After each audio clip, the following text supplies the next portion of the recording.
আসসালামু আলাইকুম সবাইকে। আপনারা যারা সাউথ কোরিয়াতে পড়াশোনা করতে আসতে চান তাদের জন্য আজকের এই ভিডিওটি খুবই গুরুত্বপূর্ণ। কেননা আজকের এই ভিডিওতে আপনাদের সঙ্গে সাউথ কোরিয়ায় পড়াশোনার বিষয়ে A to Z আলোচনা করব ইনশাআল্লাহ। যে সকল স্টুডেন্ট কোনো এজেন্সির সাহায্য ছাড়াই নিজে নিজে স্টুডেন্ট ভিসা আবেদন করতে চাই তাদের জন্য আজকের এই ভিডিওটি খুবই গুরুত্বপূর্ণ। তো মূল আলোচনা শুরু করি। মূল আলোচনার শুরুতেই দক্ষিণ কোরিয়ার ইউনিভার্সিটিগুলোর টিউশন ফি নিয়ে আপনাদের সঙ্গে আলোচনা করি। দক্ষিণ কোরিয়ায় মূলত দুই ধরনের ইউনিভার্সিটি আছে, ন্যাশনাল বা পাবলিক ইউনিভার্সিটি এবং প্রাইভেট ইউনিভার্সিটি। বর্তমান তথ্য অনুযায়ী পাবলিক ইউনিভার্সিটিগুলোতে টিউশন ফি অনেক কম। এখানে প্রতি সেমিস্টারে সাধারণত 2500 থেকে 4500 ইউএস ডলার টিউশন ফি লাগে। অন্যদিকে প্রাইভেট ইউনিভার্সিটিগুলোতে এই খরচ একটু বেশি, যা প্রতি সেমিস্টারে 4000 থেকে 7000 ডলার পর্যন্ত হতে পারে। তবে মজার বিষয় হলো কোরিয়ার অধিকাংশ বিশ্ববিদ্যালয় বিদেশি শিক্ষার্থীদের জন্য 30 থেকে 100% পর্যন্ত স্কলারশিপ অফার করে। আপনার যদি আইএলটিএস স্কোর 6.5 বা তার বেশি থাকে অথবা কোরিয়ান ভাষার টপিক লেভেল 3 থেকে 4 থাকে তবে আপনি সহজেই অন্তত 50% পর্যন্ত স্কলারশিপ পেতে পারেন। ইঞ্জিনিয়ারিং এবং সায়েন্স সাবজেক্টগুলোতে খরচের পরিমাণ হিউম্যানিটিজ বা সোশ্যাল সায়েন্সের চেয়ে কিছুটা বেশি হয়। মনে রাখবেন, দক্ষিণ কোরিয়ার বিশ্ববিদ্যালয়তে বছরে 2 বার মেইন সেশনে আবেদনের সুযোগ থাকে। এক হলো মার্চ সেশন, 2 হলো সেপ্টেম্বর সেশন। আপনি যদি Korea university, Seoul national university বা কায়াস্টের মতো টপ র্যাঙ্কিং প্রতিষ্ঠানে পড়তে চান তবে আপনার একাডেমিক রেজাল্ট অনেক ভালো হতে হবে। দক্ষিণ কোরিয়ায় একজন স্টুডেন্টের প্রতি মাসে কত টাকা খরচ হয় এই বিষয়ে এখন আপনাদের সঙ্গে আলোচনা করি।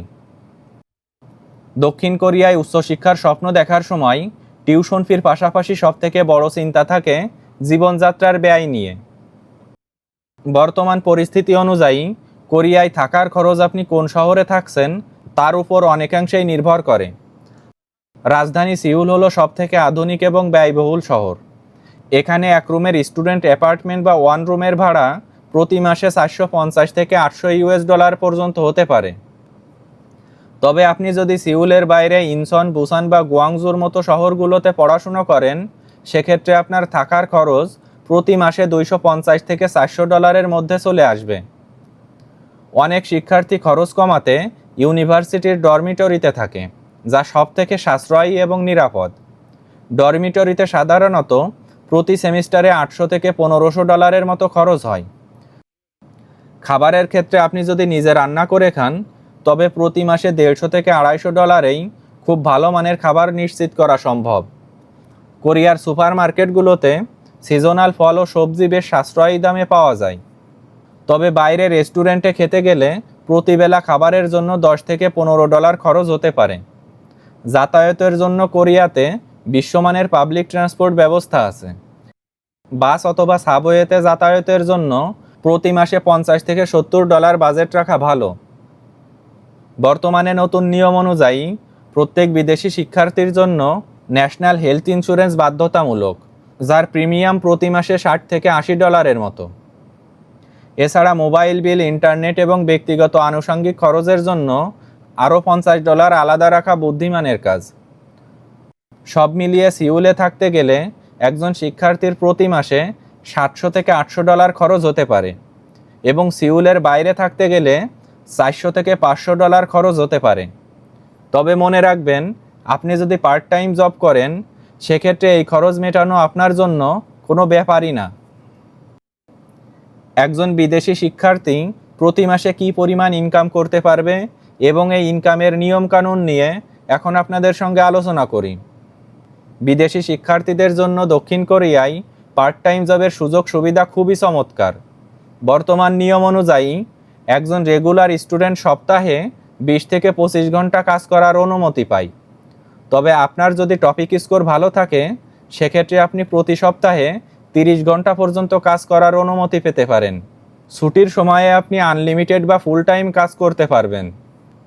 বর্তমানে দক্ষিণ কোরিয়ায় মিনিমাম স্যালারি প্রতি ঘন্টায় 10,000 ওন, যা প্রায় $8 থেকে $9 মতো। আপনি যদি প্রতি সপ্তাহে 20 ঘন্টা কাজ করেন, তবে প্রত্যেক মাসে $80 থেকে $1000 ইনকাম করা আপনার জন্য খুবই সহজ।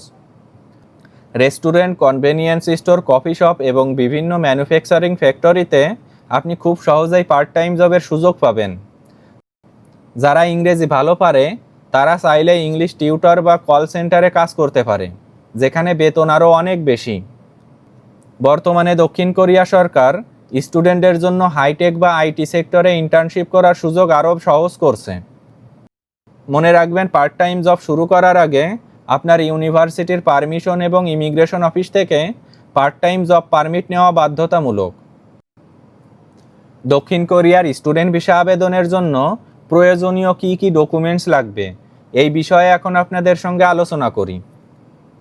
দক্ষিণ কোরিয়ার স্টুডেন্ট ভিসার জন্য ডকুমেন্টস রেডি করাই হলো সবথেকে বড় কাজ, কারণ এখানে প্রতিটি ডকুমেন্টসের সত্যতা খুব কড়াকড়িভাবে যাচাই করা হয়। প্রথমেই আপনার একটি বৈধ পাসপোর্ট লাগবে, যার মেয়াদ অন্তত 1 বছর থাকতে হবে। এরপর সবথেকে গুরুত্বপূর্ণ ডকুমেন্টস হলো ইউনিভার্সিটি থেকে পাঠানো অরিজিনাল সার্টিফিকেট অফ অ্যাডমিশন এবং সেই ইউনিভার্সিটির বিজনেস রেজিস্ট্রেশন সার্টিফিকেটের কপি। আপনার একাডেমিক ডকুমেন্টস যেমন এসএসসি, এইচএসসি এবং ব্যাচেলার্স ডিগ্রির অরিজিনাল সার্টিফিকেট ও মার্কশিটগুলো অবশ্যই প্রথমে শিক্ষা বোর্ড, এরপর শিক্ষা মন্ত্রণালয় এবং সর্বশেষ পররাষ্ট্র মন্ত্রণালয় থেকে সত্যায়িত বা অ্যাটেস্টেড করিয়ে নিতে হবে। বর্তমান নিয়ম অনুযায়ী এই ডকুমেন্টসগুলো কোরিয়ান এম্বাসি থেকে অ্যাপোস্টাইল বা লিগালাইজেশন করানো বাধ্যতামূলক। এরপর লাগবে আপনার এবং আপনার প্যারেন্টসের এনআইডি কার্ডের ইংরেজি অনুবাদ ও নোটারাইজ কপি। আর্থিক স্বচ্ছতার জন্য গত 6 মাসের ব্যাংক স্টেটমেন্ট এবং সলভেন্সি সার্টিফিকেট লাগবে, যেখানে $20,000 সমপরিমাণ টাকা থাকতে হবে। আয়ের উৎস প্রমাণের জন্য আপনার প্যারেন্টসের স্যালারি সার্টিফিকেট বা ট্রেড লাইসেন্স এবং ইনকাম ট্যাক্স রিটার্ন সার্টিফিকেট যুক্ত করতে হবে, এবং এই ডকুমেন্টসগুলো আপনার ভিসা হওয়ার ক্ষেত্রে খুবই হেল্প করবে। এরপর আপনাকে এম্বাসি নির্ধারিত ডায়াগনস্টিক সেন্টার থেকে টিবি টেস্ট বা যক্ষ্মা পরীক্ষার রিপোর্ট জমা দিতে হবে। ভাষার দক্ষতা প্রমাণের জন্য আইএলটিএস বা টপিক স্কোরের অরিজিনাল সার্টিফিকেট জমা দিতে হবে। আরও প্রয়োজন হবে একটি স্টাডি প্ল্যান এবং স্টেটমেন্ট অফ পারপোজ, যেখানে আপনার দক্ষিণ কোরিয়ায় যাওয়ার উদ্দেশ্য খুবই স্পষ্ট থাকতে হবে। আপনার যদি কোনো কাজের অভিজ্ঞতা থাকে তবে তার এক্সপেরিয়েন্স লেটার জমা দিতে পারেন। এই সকল ডকুমেন্টসের 2 সেট ফটোকপি এবং আপনার সদ্য তোলা সাদা ব্যাকগ্রাউন্ডের 2 কপি ছবি, যার সাইজ হতে হবে 3.5 × 4.5 সেন্টিমিটার, অবশ্যই ভিসা আবেদনের সময় জমা দিতে হবে। মনে রাখবেন, কোনো একটি ডকুমেন্টসে কোনো ভুল থাকলে বা জালিয়াতি ধরা পড়লে আপনার ভিসা সরাসরি রিজেক্ট হবে। ভিসা আবেদনের প্রক্রিয়া নিয়ে এখন আপনাদের সঙ্গে আলোচনা করি। সকল ডকুমেন্টস রেডি হয়ে গেলে এবার শুরু হবে মূল আবেদন প্রক্রিয়া। দক্ষিণ কোরিয়া স্টুডেন্ট ভিসার আবেদন সাধারণত 2 ভাবে হয়। একটি হলো সরাসরি অ্যাম্বাসিতে ফাইল জমা দেওয়া, আর একটি হলো কোরিয়া থেকে পাঠানো ভিসা ইন্স্যুরেন্স নম্বরের মাধ্যমে। প্রথমত আপনাকে আপনার পছন্দের ইউনিভার্সিটি অনলাইন পোর্টালে গিয়ে আবেদন করতে হবে। ইউনিভার্সিটি আপনার প্রোফাইল যাচাই বাছাই করে আপনাকে একটি ইনভয়েস দিবে, যা অনুযায়ী আপনাকে টিউশন ফি পাঠাতে হবে।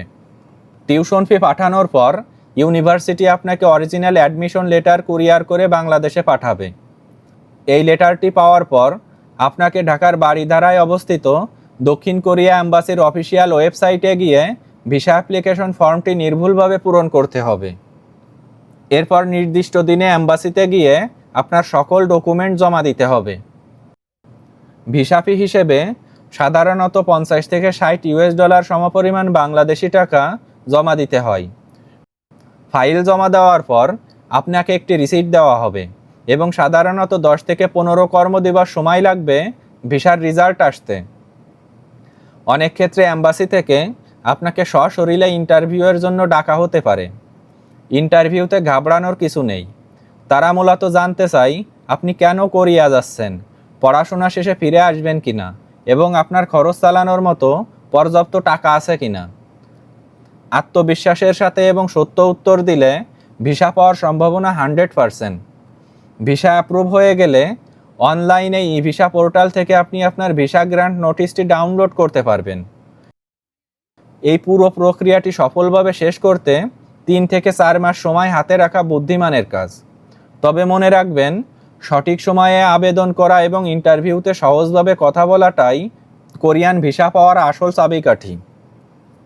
তো বন্ধুরা, আশা করি বুঝতে পারছেন যে সাউথ কোরিয়ার ইউনিভার্সিটিতে কিভাবে আপনারা খুব সহজেই আবেদন করবেন। তো আজকের ভিডিওটি এ পর্যন্তই শেষ করছি। আমার ভিডিও যদি ভালো লাগে তাহলে পরবর্তী ভিডিও দেখার জন্য আমার চ্যানেলটি সাবস্ক্রাইব করে রাখতে পারেন। ধন্যবাদ সবাইকে।